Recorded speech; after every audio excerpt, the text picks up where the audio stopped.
Let's start with the match first then, and a local derby against Rotherham United should be a big atmosphere. Yeah, definitely. It's a game everyone's excited for, but it's just another game for us and another game that we want to get 3 points from. There are a lot of local rivalries within League One this year, even trips that are not derbies in the strictest of senses, teams that aren't too far away. But it adds something to each game, doesn't it? So I suppose it's who deals with that element to it best will prevail. Yeah, I think for us it's just focusing on our next game, as we say all the time. It's not really going into like who we're against or in terms of where they are based in the country. It's just we'll play the opposition and do our best to win the game. The manager's just been saying that on a couple of occasions this season it's been a terrific performance. On others there's been things to improve on. How do you view it as a member of the squad? Yeah, I'd say the same, to be fair. I think there's plenty of positives to take out of every performance.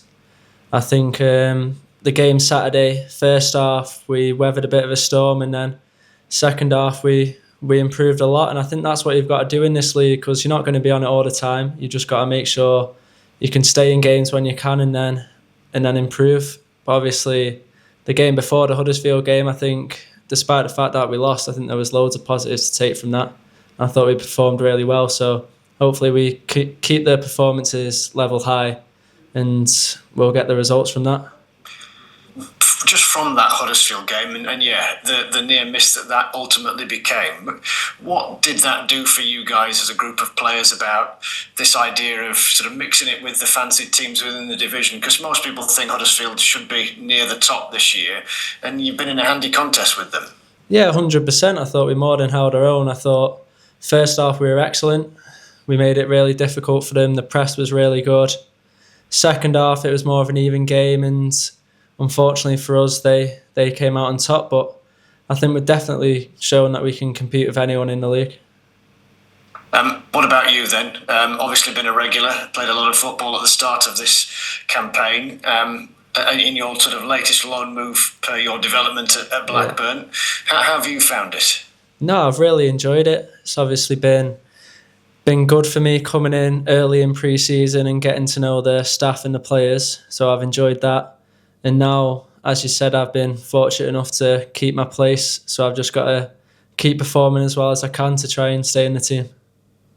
Well, I realise this might sound like a basic question, but sometimes it can be quite interesting to find out how and why partnerships develop quite so quickly. And you and McGrath at the back, the manager was talking about it a few minutes ago and has done previously. So why do you think you and he fit?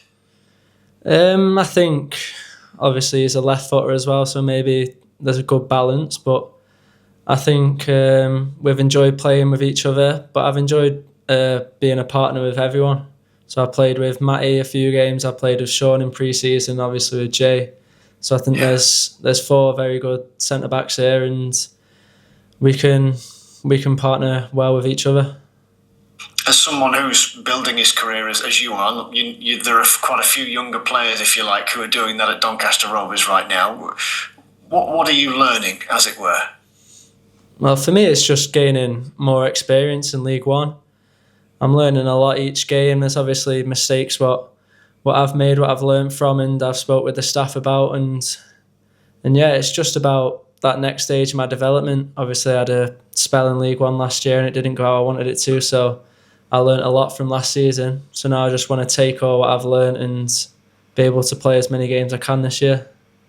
Okay, so what was that then? What's kind of the thing that you took from that either you won't be repeating or hope doesn't happen again here at Doncaster Rovers? Well, I think a lot of it's just mentally, sometimes when you're young and you make a mistake, you can get down on yourself. I think it's just forgetting about that, moving on to the next action and just putting it to the back of your mind. When it comes to mistakes and development, at Doncaster Rovers, obviously the manager, coaches, senior pros, good at either sort of a proper chat one-on-one or just a casual look by the side of the training pitch or in the dressing room kind of chat, so that it just helps build you along. Yeah, no, they are definitely. It's more after the game, it's very much team focused. but then obviously we do the meetings as a team. But then there's times where they'll pull you to the side on the training pitch and say, look, maybe your body shape was wrong in this instance, and they'll show you the videos of it and where I can improve. And that's brilliant, because obviously the more advice you can get, the better.